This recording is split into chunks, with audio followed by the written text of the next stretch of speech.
So, hi sir, good evening. So, I'm Venjes D.R. Alabata, a student nurse from the Adventist University of the Philippines. So, for this evening, I will be your health educator.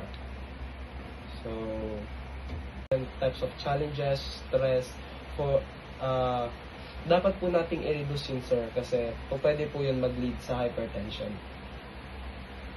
Sir? So, next po ay what are the practice, natural, and preventive strategies for maintaining normal blood pressure? Ano po ba yung mga natural remedies natin para mapigilan po ang pagtaas o pag-elevate ng ating blood pressure? So, even if you don't have a high blood pressure, following these heart-healthy tips, trusted source can help keep the blood pressure low and your heart strong. So, kapag po pala iningatan po natin yung sarili at sinunod po natin yung mga tips na to, ay matutulungan po yung ating puso na maging stay healthy at all times. So, eat a balanced diet. A healthy diet includes the plenty of foods that are low in sodium and saturated fat and that are high in potassium and fiber. Try to fill your plate with the fruits and vegetables, lean proteins and heart-healthy fats. Enjoy treats and moderation. Keep your body moving. So, kailangan ang ating pong pagkain ay samahan din po natin ng exercise. So, exercise is crucial to keep your blood pressure low because regular exercise helps strengthen your heart. So, ang regular exercise din daw po, kasabay ng ating life changes, mga pagpili, smart na pagpili ng pagkain, ay makakatulong upang mapababa ang ating blood pressure. Okay, sir? Gets nyo naman po? Okay. So, when your heart is stronger, it pumps more effectively, which means less pressure and stress on your arteries. So, pala po kapag healthy po ang ating puso, makakatulong po yun para bawasan ang pressure na meron ang ating arteries and veins. Next po is watch your intake. Both drinking alcohol and smoking can raise your blood pressure. Try to limit yourself to no more than 1 to 2 alcohol drinks a day for women and men, respectively. If you smoke, work on quitting. So, as an Adventist God believer,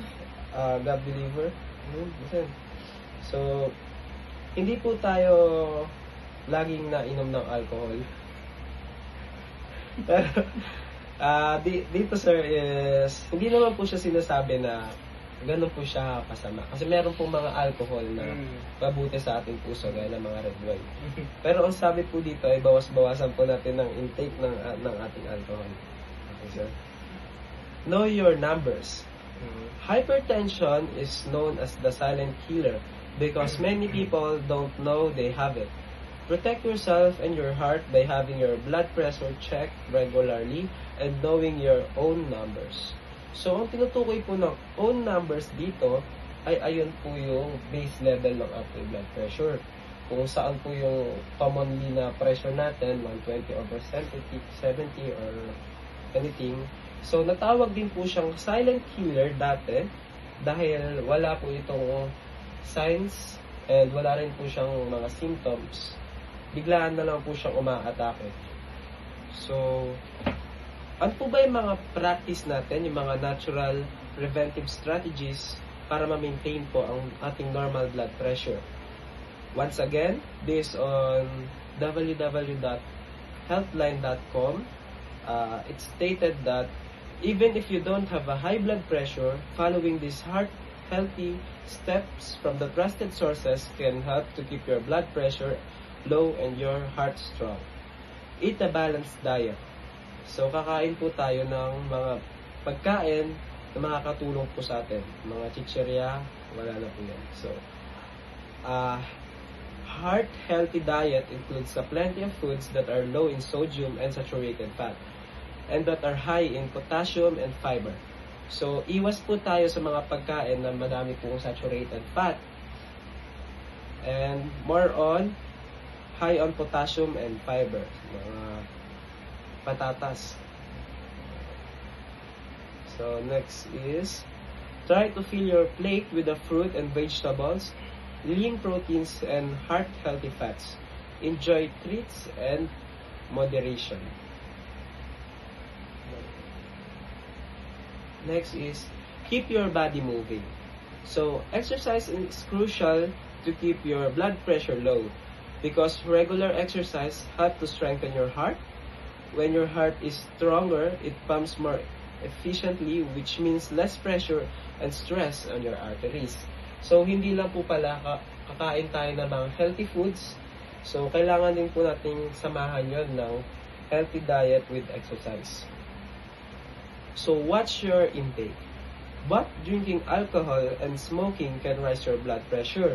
Try to limit yourself to no more than 1 to 2 alcohol drinks a day. For women and men respectively, if you're smoking, work on quitting on it. So, dito po ay, sabi po dito ay iwasan po natin yung mga beverages na meron pong alcohol. So, kung gusto po nating uminom, mga fruity na lang po na juice, o kaya naman po, kung gusto po natin na mga talagang ganyang inumin, po recommended po yung red wine kasi nakakatulong po yun sa pag-ayos po ng ating heart health. Okay. Next po is knowing your number. Okay. Hypertension is known as a silent killer.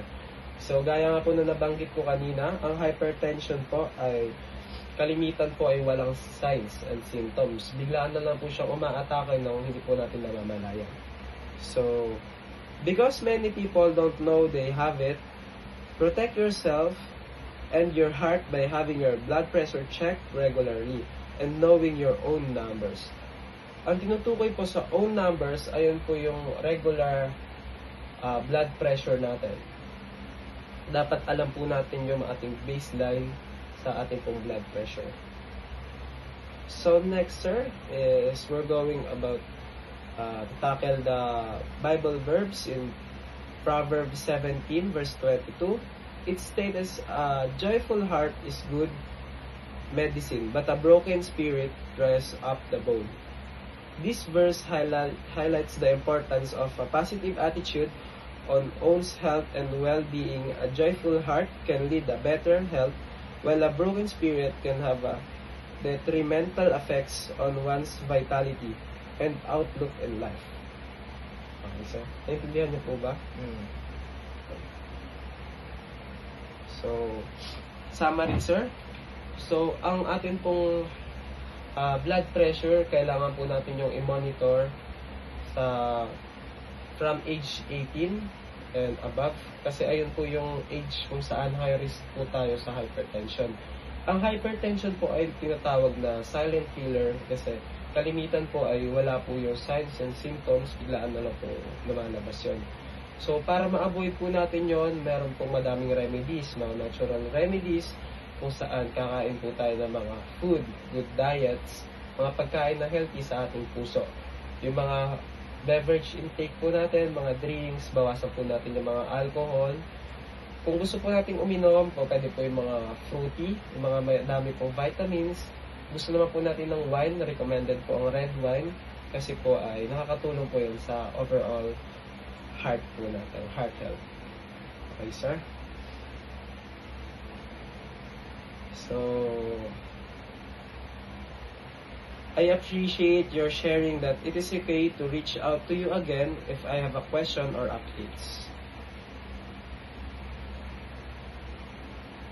For sure, no problem. Okay. Lastly, sir, when do you think is the best time for us to schedule a... So, ayun sir, ang summary po ng ating lesson plan. So, ang focus po nun is the blood pressure o paano pa rin maingatan yung ating puso. So, good evening sir. Maraming salamat po sa pagtulong at pagtugon nyo sa ating lesson plan. Naway may natutunan po kayo sa ating maikling usapan po. Thank you. Thank you po.